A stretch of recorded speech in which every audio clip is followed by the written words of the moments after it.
भगवान श्री कृष्ण का छठा उपदेश। मनुष्य को जब सफलता मिलती है तब उसमें जागता है अहंकार, और ऐसे में मनुष्य हमेशा एक बात भूल जाता है, झुकना। और मनुष्य सोचता है कि मैं क्यों किसी के समक्ष झुकूं। और ऐसा इसीलिए हो जाता है क्योंकि मनुष्य एक बात भूल जाता है कि इस संसार में उसने जो कुछ भी प्राप्त किया हुआ है वह सब झुककर ही प्राप्त किया हुआ है। बालपन में चलना सीखा तो इस धरा पर झुककर, और गिरकर बड़ों का आशीष लिया भी झुककर, और उसके साथ ही किसान को फसल काटने के लिए भी झुकना पड़ता है, और कुएं से पानी निकालने के लिए भी पात्र को झुकना पड़ता है।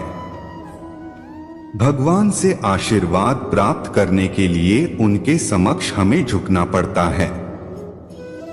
आंधियों में वृक्ष कैसे सुरक्षित रहते हैं? झुककर। और सम्मान कैसे पाया जाता है? झुककर। इसी के समक्ष झुकने का अर्थ खुद का आत्म सम्मान खो देना नहीं है, बल्कि उसका अर्थ होता है कि विनय। हम मनुष्य हैं और इस आकाश की ऊंचाइयों तक पहुंचने के लिए हमें किसी पक्षी की भांति पंखों की जरूरत नहीं है, बल्कि हम जितना झुकेंगे उतना ही हम ऊपर उठते चले जाएंगे। भगवान श्री कृष्ण का सातवां उपदेश। आप इस संसार में ऐसे कई लोग जानते होंगे जिन्हें आप स्वार्थी मानते होंगे और आपकी आवश्यकता पड़ने पर ही आपका स्मरण करते हैं, अन्यथा वर्षों तक कहीं दिखाई ही पड़ते हैं। लेकिन उनको जैसे ही आपकी आवश्यकता पड़ती है तो वे लोग हाथ जोड़कर आपके सामने सज्ज हो जाते हैं। आपको उन लोगों का बड़ा क्रोध आता होगा ना, और आपका मन खिन्न हो जाता होगा, और फिर आपके मन से यह स्वर निकल जाता है कि इस व्यक्ति की सहायता कभी न करना। किंतु आप ऐसा कभी भी न कीजिए। अब आप यह सोच रहे होंगे कि क्यों कह रहा हूं मैं ऐसा, क्योंकि भगवान श्री कृष्ण कहते हैं कि स्मरण रखिएगा कि दीपक का स्मरण व्यक्ति केवल तभी करता है जब अंधकार गहरा हो जाता है। इसलिए उस व्यक्ति को स्वार्थी मानकर खुद व्याकुल ना होइए, बल्कि स्वयं को दीपक मानकर आनंदित होइए और खुद को भाग्यवान समझिए, क्योंकि किसी को जरूरत पड़ने पर आपकी याद आती है और आप इस संसार में किसी की सहायता करने के योग्य है। इस जीवन में किसी के स्वार्थी होने से स्वयं का दृष्टिकोण न बदले। बस ये दृष्टि रखिए स्वयं के परमार्थ पर, फिर प्रसन्न रहेगा। भगवान श्री कृष्ण का आठवां उपदेश। हमारा शरीर प्रकृति की सर्वोत्तम रचना है, और जो अंग और तत्व हमें मिले हुए हैं ना, उन सभी का अपना अपना एक संदेश है। क्या है वो संदेश जो हमें हमारे अंगों और तत्वों से मिलता है? जानने के लिए आर्टिकल के अंत तक बने रहिए। हमें दो आंखें दिए हुए हैं देखने के लिए, दो कान दिए हुए हैं सुनने के लिए, दो नथुने दिए हुए थे सांस लेने के लिए, दो हाथ दिए हुए हैं दोहरा परिश्रम करने के लिए, लेकिन जीभ केवल एक ही दी हुई है, उस पर भी नकुले बलिष्ठ दांत दिए हुए हैं उसकी रक्षा के लिए। आपने कभी सोचा है क्यों?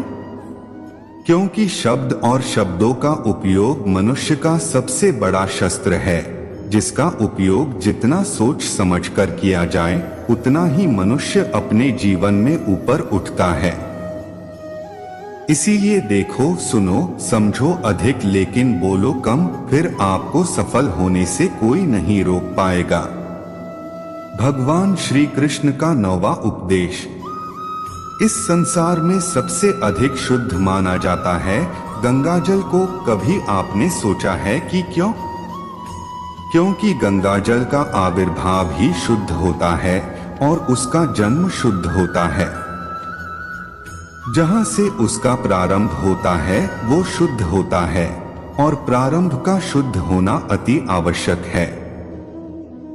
हमारे जीवन में प्रारंभ होता है हमारे विचारों से, इसीलिए हमेशा अपने विचार शुद्ध रखिए, क्योंकि इन विचारों से बनते हैं आपके शब्द। आपके शब्द शुद्ध रखिए, क्योंकि इन शब्दों से आपके कार्य संपन्न होते हैं।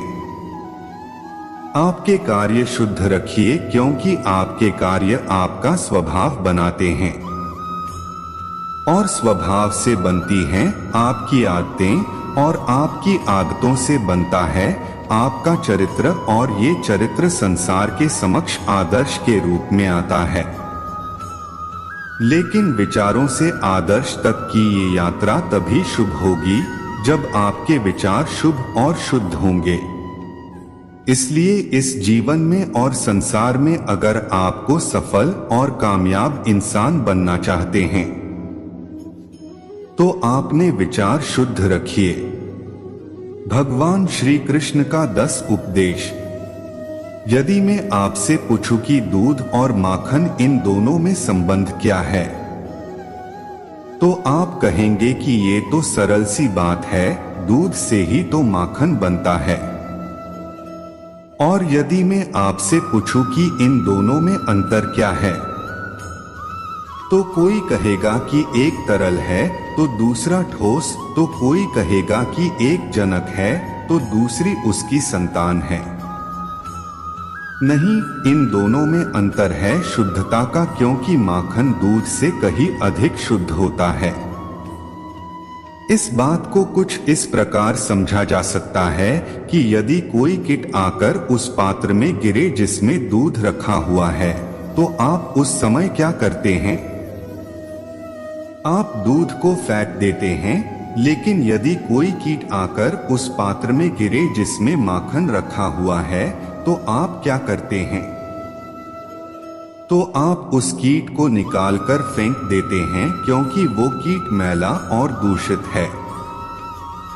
ठीक उसी प्रकार यदि हमारा मन निर्मल ना हो तो कुविचार रूपी ये कीट आपके मन को भी दूषित कर देगा। लेकिन यदि हमारा मन माखन के भांति शुद्ध हुआ तो आपके मन में ठहरे हुए कुविचारों को स्वयं से ही मन से बाहर जाना होगा। इसीलिए हमेशा यह स्मरण रखिएगा कि इस संसार में कीट तो रहेंगे ही। अब आपको दूध बनना है या माखन बनना है, ये निर्णय आपका है। राधे राधे। ऐसे ही वीडियो देखने के लिए हमारे चैनल को सब्सक्राइब करें और लाइक कमेंट शेयर करना ना भूलें। वीडियो देखने के लिए धन्यवाद।